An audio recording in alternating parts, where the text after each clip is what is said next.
అందరికీ నమస్కారం. ముఖ్యంగా ఈరోజు మన జరిగిన తెలంగాణ పార్లమెంట్ ఎన్నికల మీద చిన్న సమీక్ష. అదేమనగా మన 13వ తారీఖున పార్లమెంటు తెలంగాణ 15 నియోజకవర్గాల పైన చాలా వరకు మా ఉన్న సమాచారం మేరకు తెలంగాణలో కొత్తగా ఏర్పడిన కాంగ్రెస్ ప్రభుత్వం సమిష్టి నాయకత్వంలో పనిచేస్తూ ఉంది. దానివలన ప్రజల్లో కొంత అసంతృప్తి ఉందని చెప్పక తప్పదు.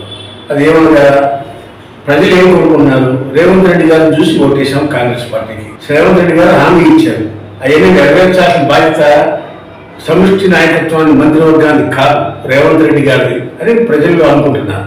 రేవంత్ రెడ్డి గారు మా మంత్రులు మా కాంగ్రెస్ పార్టీ అంత సమిష్టిగా మేము చేస్తాము అంటే కుదరదు.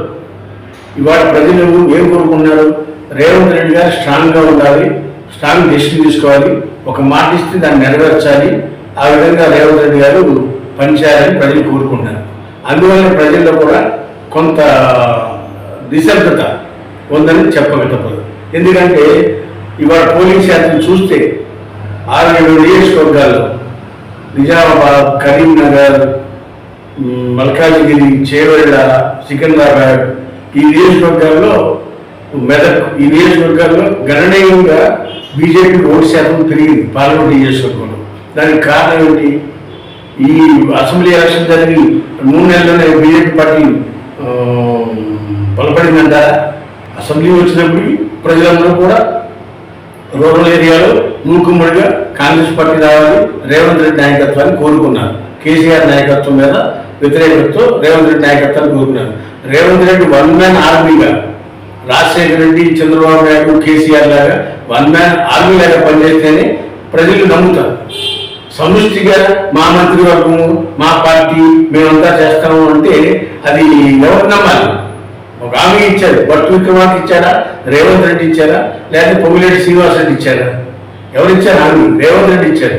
Revanth is the leader of the state. ఆయనే ధైర్యంగా ఆయన ఇచ్చిన హామీలు ఆయనే నెరవేర్చాలని ప్రజలు కోరుకుంటున్నారు. కాబట్టి రేవంత్ రెడ్డి గారు సమిష్టిగా ఉండాలి, దాన్ని కాదంట. అయితే ఒక మాట అనగానే దాన్ని ఇంప్లిమెంట్ అయ్యిందా లేదా అని చూసుకోవాల్సిన బాధ్యత కూడా రేవంత్ రెడ్డి గారి పైన ఉందని చెప్పక తప్పదు. పోతే ముఖ్యంగా ఇటీవల జరిగిన పార్లమెంట్ ఎన్నికల్లో మనకు వస్తున్న రిపోర్టుల ప్రకారం తెలంగాణలో బీజేపీ పార్టీ పుంజుకుని బీఆర్ఎస్ పార్టీ థర్డ్ ప్లేస్కి వెళ్ళిపోయింది అనేది కూడా మనకు తెలుస్తూ ఉన్న సమాచారం. ఎందుకంటే బీఆర్ఎస్ పూర్తిగా వైఫల్యం చెందింది ఆఫ్టర్ పార్లమెంట్ ఎలక్షన్ తర్వాత. అభ్యర్థులు కూడా దొరక్క టికెట్లు ఇస్తే వద్దని వేరే పార్టీకి వెళ్ళి నుంచోవడం, ఇక్కడ గెలిచిన వాళ్ళంతా కూడా మళ్ళా కాంగ్రెస్కి అనుకూలంగా మారిపోవడం, ఇవన్నీ కూడా బీఆర్ఎస్ నాయకత్వానికి కొద్దిగా ఇబ్బందికరమైన పరిస్థితులని చెప్పక తప్పదు. ఎందుకంటే అధికారం ఉంది కాబట్టి ఏం చెప్పినా నొక్కి లొంగి ఉన్నారు ఎమ్మెల్యేలు కానీ ఎంపీలు కానీ. ఇవాళ ఒకసారి అధికారం పోయేటప్పటికి వీళ్ళంతా కూడా స్వేచ్ఛాయుతమైన పక్షుల్లాగా, స్వేచ్ఛ వచ్చిన లీడర్స్ లాగా ఎవరికాదు సొంత నిర్ణయాలు, ఎవరికాదు కేసీఆర్ పార్టీ మీద పట్టు తప్పుతుందనేది కూడా ప్రజల్లో అభిప్రాయం ఉంది. ఎందుకంటే ఇంతకుముందు కేసీఆర్ ఒక మాట అంటే అందరూ కట్టుకుని ఉండేవారు. ఆ రోజు భయం, అధికార భయం.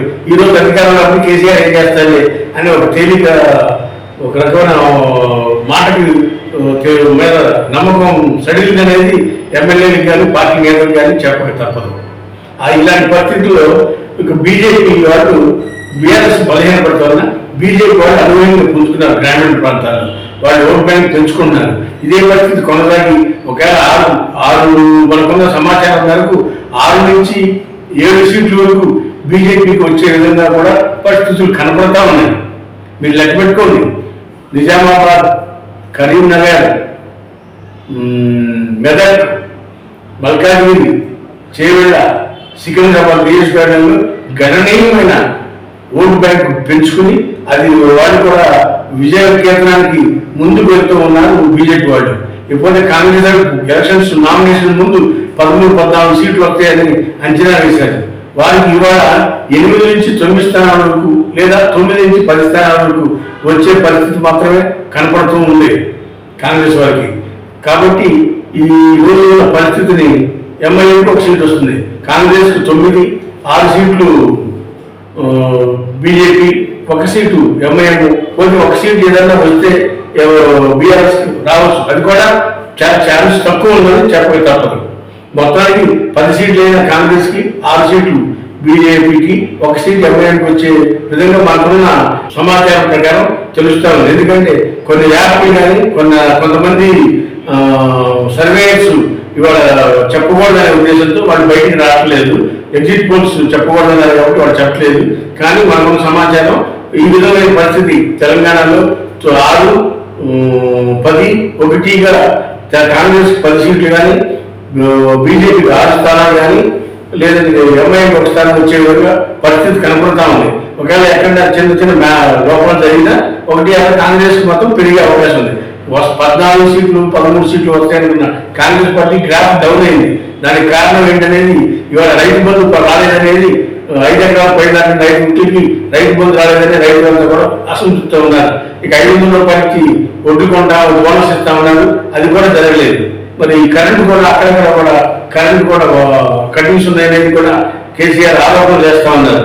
నీటి విషయంలో కూడా కేసీఆర్ ఆరోపణ చేస్తా ఉన్నారు. వీటన్నిటితో పాటు ధాన్యం కళ్ళాల్లో ఉన్నాయి, ధాన్యం కొనుగోలు కేంద్రాలు స్పీడ్ గా ఎక్కువ ధాన్యాన్ని కొనేవాళ్ళు. మేము వచ్చి రేపు జూన్ 1 నుంచి మన నాట్లు స్టార్ట్ అవుతాయి.